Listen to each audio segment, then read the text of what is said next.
Hello guys, ഇന്ന് നമുക്ക് വീട്ടിൽ തന്നെ ഹെൽത്തി ആയിട്ട് തയ്യാറാക്കാൻ പറ്റിയ ഒരു പിസ്സയുടെ റെസിപ്പി നോക്കാം.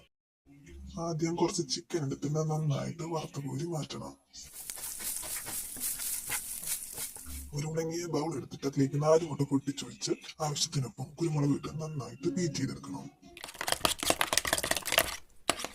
അതിലേക്ക് ബ്രെഡ് പൊടിച്ചത് ഇട്ട് നന്നായിട്ട് മിക്സ് ചെയ്യണം. ഞാനിവിടെ 8 ബ്രെഡാണ് എടുത്തിരിക്കുന്നത്.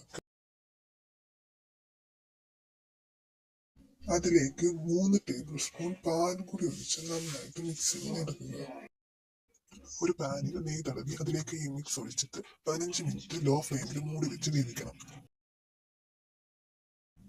15 മിനിറ്റിന് ശേഷം പതിയെ അത് മറിച്ചിടുമ്പോൾ ശ്രദ്ധിക്കേണ്ടത് പൊട്ടിപ്പോകാതെ നോക്കാം. അതിന്റെ മേലിലേക്ക് നമുക്ക് ഒരു ചീസ് മുറിച്ച് കഷ്ണങ്ങളാക്കി വെച്ചു കൊടുക്കുക.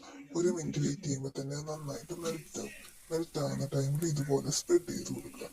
അത് കഴിഞ്ഞിട്ട് നമുക്ക് കുറച്ച് ടൊമാറ്റോ സോസും അതിന് മേലിലേക്ക് കുറച്ച് സവോളയും ചേർക്കാം. അതിനുശേഷം നമ്മൾ ആദ്യമേ വറുത്ത് മാറ്റി വെച്ചിരിക്കുന്ന ചിക്കനും ഇട്ട് കൊടുക്കുക. അതിന്റെ മേലിലേക്ക് നമുക്ക് കുറച്ച് ചീസ് കൂടി മുറിച്ച് വെച്ച് കൊടുക്കുക. ഞാനിവിടെ കുറച്ച് ചീസ് എടുത്തിട്ടുള്ളൂ. നിങ്ങൾക്ക് ആവശ്യമാണെങ്കിൽ ഇഷ്ടമനുസരണം എടുക്കാവുന്നതാണ്. ഒരു 5 മിനിറ്റ് കൂടി അത് മൂടി വെച്ച് നമുക്ക് വേവിക്കാം. അത് കഴിയുമ്പോൾ നമ്മുടെ ഹോം മെയ്ഡ് പിസ്സ റെഡി ആയി കഴിഞ്ഞു.